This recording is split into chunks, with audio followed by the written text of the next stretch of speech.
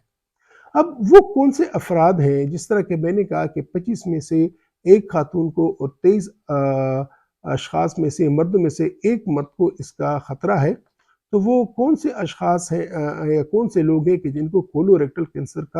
کی بیماری کا خطرہ رہتا ہے؟ تو ایک ڈیزیز ہوتی ہے جس کو ہم انفلیمیٹری باؤل ڈیزیز بولتے ہیں، یا السریٹو کولائٹس بولتے ہیں، کہ کچھ ایسے اشخاص ہوتے ہیں کہ جس کو مہینوں ان کا پاخانہ خراب رہتا ہے اور ان میں خون آتا ہے، اور جب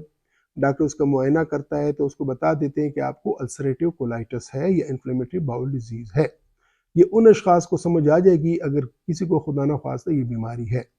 تو السریٹو کولائٹس یا انفلیمیٹری باؤل ڈیزیز کے مریضوں کو لائف ٹائم رسک ہوتا ہے کہ اس میں کولوریکٹل کینسر بن سکتا ہے،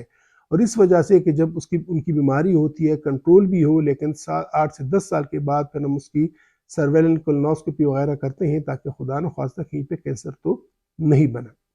دوسرا گروپ ان لوگوں کا ہے کہ جن میں فیملی ہسٹری ہے، یعنی جن کے خاندان میں کسی کو کولوریکٹل کینسر ہوا ہے، تو کچھ اور ایسے کنڈیشنز ہوتی ہیں جس میں گلٹیاں ہوتی ہیں، پالپس بولتے ہیں، وہ ڈاکٹر کی ڈسکشن ہو جاتی ہے، لیکن کچھ ایسی فیملیز ہوتی ہیں کہ جن میں بڑی آنت کا کینسر پایا جاتا ہے۔ تو اگر کسی شخص کے فیملی میں، اس کے بہن بھائیوں میں سے یا اس کے ماں باپ میں سے یا اس کی کزنز میں سے کسی کو بڑی آنت کا کینسر رہا ہے تو وہ بھی رسک پہ ہوتا ہے کہ اس کو کولوریکٹل کینسر ہو سکتا ہے، اور اس کو پھر جب اس کا وہ ٹائم شروع ہو جاتا ہے تو پھر اس وقت اس کی سرویلنس یا اس کی اسکریننگ کرنی چاہیے۔ تیسرا جو سب سے اہم ہے اور جو ایک گروپ نہیں ہے بلکہ جنرل پاپولیشن، جنرل پبلک کے لیے یہ امپورٹنٹ ہے کہ لائف سٹائل، وہ لوگ کہ جن کی سارا دن بیٹھ کے کام کر رہے ہوتے ہیں، آفس کا کام کر رہے ہوتے ہیں، ان کی ایکٹیویٹی نہیں ہوتی، ان کی فزیکل ایکٹیویٹی نہیں ہوتی، ان کا ایکسرسائز نہیں ہوتا، تو سیڈنٹری لائف سٹائل کے لوگوں کو بھی کولوریکٹل کینسر کا خطرہ ہوتا ہے، خاص طور پہ اگر وہ جو خوراک کھاتے ہیں اس میں فائبر کم ہے، یعنی اس میں فروٹ ویجیٹیبلز کا استعمال کم ہے، اور وہ ہائی فیٹ ڈائٹ لیتے ہیں یا پروسیسڈ میٹ کھاتے ہیں یا بہت زیادہ بسیار خوری کرتے ہیں گوشت کے معاملے میں، یعنی وہ تکہ کڑھائی بہت کھاتے ہیں، روزانہ کھاتے ہیں، ہر دوسرے دن کھاتے ہیں، سیلیڈ کا استعمال کم کرتے ہیں، فروٹ کا استعمال کم کرتے ہیں، یا وہ فاسٹ فوڈ کا استعمال زیادہ کرتے ہیں، تو ان لوگوں کو بھی رسک ہوتا ہے کہ ان کو کولوریکٹل کینسر بن سکتا ہے۔ اس کے علاوہ وہ اشخاص جن میں موٹاپا ہو، جن کا باڈی ویٹ زیادہ ہو، تو ان کو بھی کولوریکٹل کینسر کا خطرہ رہتا ہے۔ وہ لوگ جو تمباکو نوشی کرتے ہیں، ٹوبیکو، چاہے وہ نسوار ہے، چاہے وہ سگریٹ ہے، چاہے وہ حقہ ہے، چاہے وہ شیشہ ہے، کسی بھی طور پہ ٹوبیکو اسموکنگ کولوریکٹل کینسر کے رسک کو بڑھاتی ہے۔ اس کے علاوہ وہ لوگ جو کہ الکوہل پیتے ہیں یا شراب نوشی کرتے ہیں، ان کو بھی کولوریکٹل کینسر کا رسک زیادہ ہو جاتا ہے۔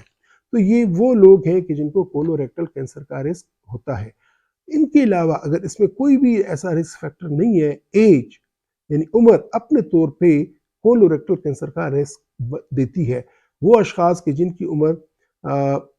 55-60 سال یا اس سے زیادہ ہو، ان کو کولوریکٹل کینسر کا شک پڑتا ہے۔ تو یا تو ینگ لوگ بھی ہوں گے کہ جن میں یہ رسک فیکٹرز ہوں گے جو میں نے بتائے، یا ایج اپنے طور بھی کولوریکٹل کینسر کا باعث بن سکتا ہے۔ تو کیسے معلوم ہو کہ آیا کسی شخص کو کولوریکٹل کینسر ہوا ہے یا نہیں ہوا ہے؟ تو اس کے لیے کولوریکٹل اسکریننگ کے ٹیسٹ ہوتے ہیں، اور وہ کولوریکٹل اسکریننگ کے ٹیسٹ کیا ہوتے ہیں؟ کولوریکٹل اسکریننگ کے ٹیسٹ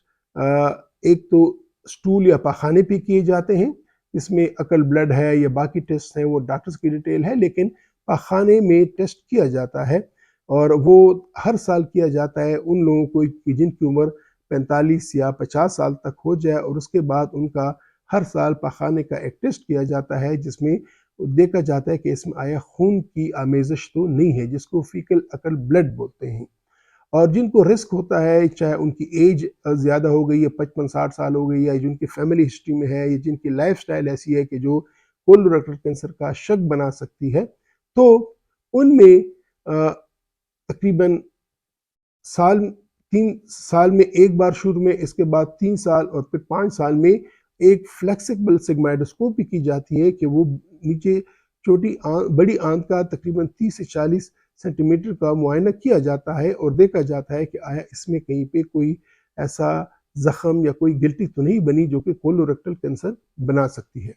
اور تقریباً 5 سے 10 سال کے وقفے سے ایسے گروپ کے لوگوں کو فل کولونوسکوپی کی جاتی ہے تاکہ پوری بڑی آنت کا معائنہ کیا جا سکے کہ آیا اس میں کولوریکٹل کینسر تو نہیں بنا یا بننے تو نہیں جا رہا۔ تو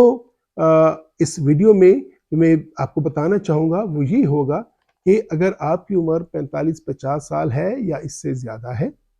یا اگر آپ کے سیڈنٹری لائف سٹائل ہے،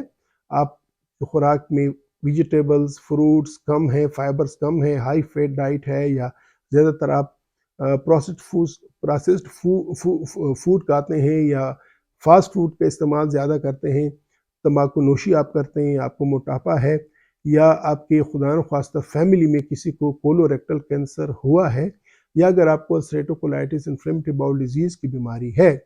تو یہ لازمی ہے کہ آپ کولوریکٹل اسکریننگ کا پارٹ بنیں۔ اپنے ڈاکٹر سے معائن کے پاس جائیں، اس کے ساتھ ڈسکس کریں، یا اگر آپ کو یہ علامات بنی ہے کہ آپ کا ابھی ریسنٹ آنسیٹ کانسٹیپیشن، قبض یا ڈائریا ہو گیا ہے، یا بڑے پیشاب میں خون آنا شروع ہو گیا ہے، یا آپ کا وزن کم ہونا شروع ہو گیا ہے، تو پھر بھی آپ اپنے ڈاکٹر سے ملیں، وہ آپ کی ہسٹری لے کے آپ کو ایگزامن کر کے وہ معلوم کرے، دیکھے گا کہ آیا آپ کو کولوریکٹل کینسر کا خطرہ تو ہے کہ نہیں ہے، اور اگر خطرہ ہوتا ہے تو وہ یہ ٹیسٹ شروع کر دے گا، جس کو فیکل ایکل بلڈ بولتے ہیں، فلیکسیبل سگمائڈاسکوپی بولتے ہیں، کولونوسکوپی بولتے ہیں، اور پھر آپ کو بتائے گا کہ آپ کو نیکسٹ ٹیسٹ کب کرنا ہوگا، کس وقت کرنا ہوگا۔ کیونکہ اگر خدا نخواستہ آپ کو یا آپ کے عزیز دوستوں میں سے یا یار دوستوں میں سے کسی کو کولوریکٹل کینسر کی بیماری شروع ہوئی ہے، تو یہی ٹائم ہے کہ اس کی بر وقت تشخیص کی جائے، اور پھر بر وقت اس کا علاج کیا جائے، تاکہ، کیونکہ میں نے کہا کہ اگر اس کا علاج نہ ہو تو یہ دوسری بڑی ریزن ہے، دوسری بڑی وجہ ہے کینسر کے ڈیتھس کا پوری دنیا میں، تو اس سے یہ بڑھ جاتی ہے، اور اس سے اموات کا خطرہ کافی زیادہ ہوتا ہے۔ تو امید ہے کہ میرے اس ویڈیو سے آپ کو اندازہ ہو چکا ہوگا کہ کولوریکٹل کینسر کیا ہے، کولوریکٹل کینسر کی علامات کیا ہیں، کولوریکٹل کینسر سے نقصان کیا کیا ہو سکتا ہے، وہ کن لوگوں کو کولوریکٹل کینسر کا خطرہ ہوتا ہے، اور اگر کوئی ہائی رسک لوگ ہیں تو وہ اپنے کولوریکٹل کینسر کی اسکریننگ کیسے کروا سکتے ہیں۔ آف کورس یہ آپ کا ڈاکٹر ہی آپ کو کر کے دے گا، جو ایک مستند ڈاکٹر ہو، جو میڈیکل فزیشنز ہیں، گیسٹرونٹرولوجسٹ ہیں، تو وہ آپ کو اس کے بارے میں گائیڈ کرے گا۔ میں اجازت چاہوں گا، اپنا خیال رکھیے گا، اس دعا کے ساتھ کہ اللہ تعالیٰ آپ کو، آپ کے عزیز دوستوں کو، آپ کے رشتہ داروں کو، اور آپ کے گرد و نواح رہنے والے تمام لوگوں کو اس کولوریکٹل کینسر اور اس طرح کی دوسری مزی امراض سے بچائے رکھے، اور اللہ آپ لوگوں کو ایک صحت مند زندگی ایمان کے ساتھ نصیب کرے۔ آمین۔ خدا حافظ۔